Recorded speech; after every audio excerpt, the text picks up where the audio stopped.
Hello mga idol, maayong adlaw kanatong tanan, kini ang inyong giya sa maayong panglawas sa herbal nga mga pamaagi nga maghatod kaninyo sa kasayuran sa matag adlawng tanan.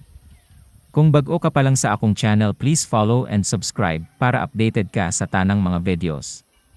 Ang Gemelina nga kahoy o arborea, usa ka paspas nga nagtubo nga kahoy, iya sa pamilyang Lamiaceae, ug usa ka importante nga especies sa plantasyon sa tropical areas ug mga dapit sa tibuok kalibutan. Ang maong especies natural nga naapod-apod sa semideciduous nga kalasangan sa tropical o subtropical nga mga rehiyon sa habagatang sidlakang Asya. Ang kahoy usa-usab ka importante nga tanom nga medisina sa Indian systems of medicine. Ang tibuok tanom gigamit isip usa ka medisina.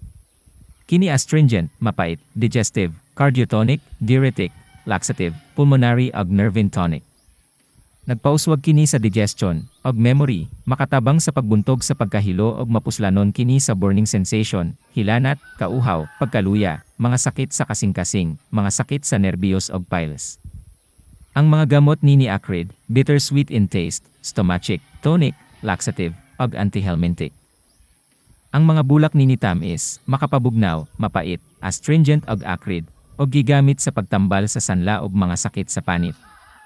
Ang mga prutas makaon og gigamit usab alang sa pagpauswag sa pagtubo sa buhok og sa pagtambal sa anemia, sanla, ulcer, constipation, leukorrhea ug colitis. Ang mga dahon maayo usab nga kumpay, panuhot og makarelax sa kalawasan.